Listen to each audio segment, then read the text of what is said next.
Assalamualaikum warahmatullahi wabarakatuh. Halo semua, perkenalkan nama saya Neshila Putrinasna. Saya dari Fakultas Psikologi, Prodi Psikologi Universitas Islam Riau. Pada video ini saya akan membahas topik mengenai cinta dan obsesi. Cinta dan obsesi memang terdengar sangat mirip, padahal kenyataannya mereka memiliki arti bahkan dampak yang berbeda. Jadi, meskipun obsesi terlihat seperti cinta, bedanya terletak pada perasaan dan perlakuan kepada seseorang. Lebih lanjutnya, mari kita bahas sama-sama.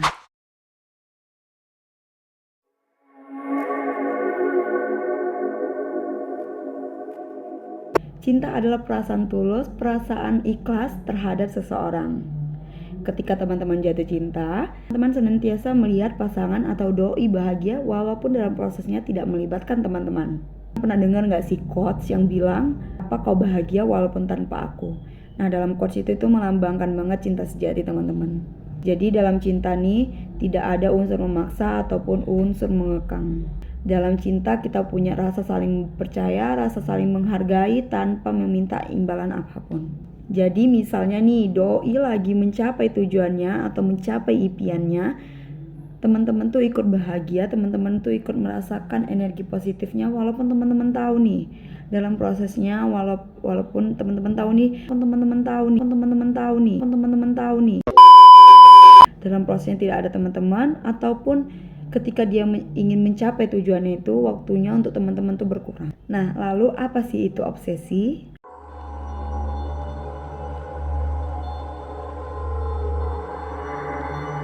Nah, obsesi ini bisa juga disebut dengan obsessive love disorder. Nah, obsesi ini tuh adalah keinginan intens untuk kita memiliki atau mengontrol seseorang. Obsesi berpusat pada perasaan ingin mengendalikan, ingin mengontrol, atau memastikan doi hanya memikirkan kita saja. Obsesi bukan tentang kebahagiaan bersama, melainkan tentang keinginan kita sendiri untuk mengendalikan atau memonopoli doi. Jadi contohnya ketika doi atau teman atau orang yang teman sukai gitu menghabiskan waktu dengan temannya atau bahkan dia menghabiskan waktu untuk kerjaannya, teman-teman tuh merasa cemas, teman-teman merasa marah, merasa kesal gitu. Teman-teman tuh takut mereka sudah tidak memperhatikan teman-teman. Nah, terjadinya obsessive love disorder bisa dari segala aspek. Yang pertama tentunya ketertarikan kita terhadap seseorang, yang mana kita mulai suka terhadap dia lalu kita mencari tahu dia lebih dalam. Yang kedua dapat juga dari trauma atau hubungan di masa lalu. Jadi teman-teman mungkin di hubungan masa lalu diselingkuhi, jadi di hubungan sekarang tuh sulit banget percaya dengan pasangan teman-teman. Lalu teman-teman tuh menganggap orang yang teman-teman suka ini tidak ada kekurangan sama sekali. Jadi teman-teman merasa dia sangat amat perfect. Lalu juga bisa dari gangguan mental seperti bipolar atau OCD atau delusi. Nah, mungkin teman-teman pernah dengar kasus tahun ini yang benar-benar populer banget tentang Nimas yang dikejar oleh Adi selama 10 tahun.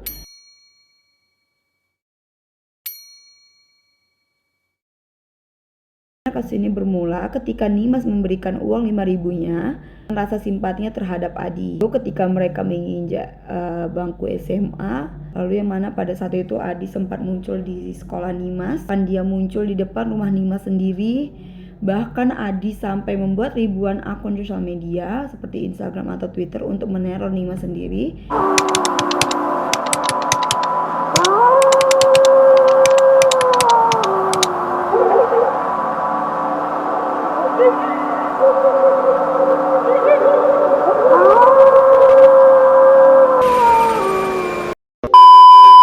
Bahkan dia sempat juga mengirim foto alat kelaminnya terhadap Nimas.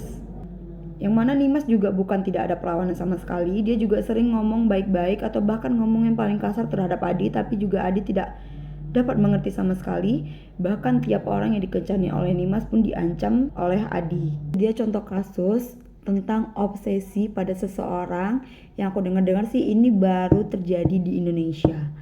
Tapi teman-teman bisa nonton juga contoh kasus yang lain dari film The Trunk. Itu drama Korea yang baru keluar dari Netflix, yang mana ada salah satu karakter namanya Om Tae-song, yang mana dia sangat amat terobsesi pada Noh In-ji sebagai karakter utama. Teman-teman, itu dia contoh kasus Soal perobsesian ya, yang pertama kali terjadi di Indonesia setahu aku. Sebagai contoh kasus lain, teman-teman bisa nonton dari drama Korea judulnya The Trunk, yang mana ada salah satu karakter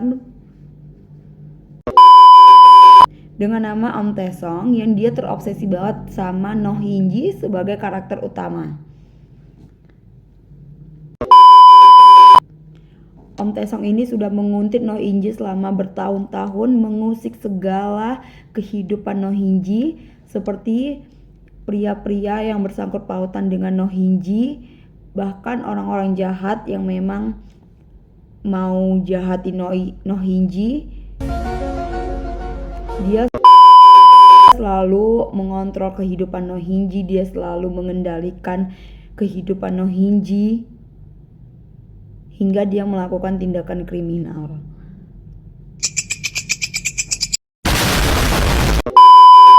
Nah, begitu teman-teman contoh kasus perobses-obsesan yang sangat-sangat memang membahayakan, bahkan merugikan banyak sekali pihak.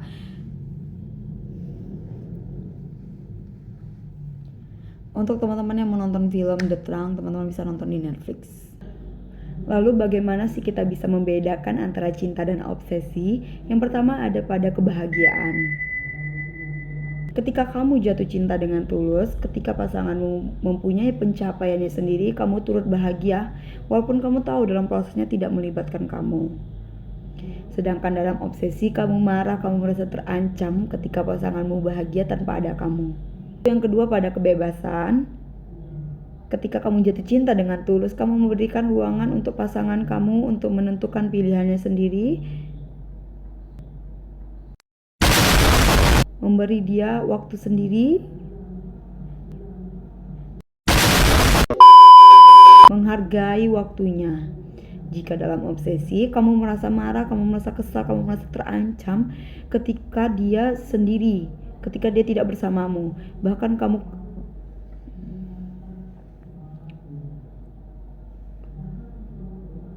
kamu tidak bisa menerima jika dia punya waktunya untuk dirinya sendiri.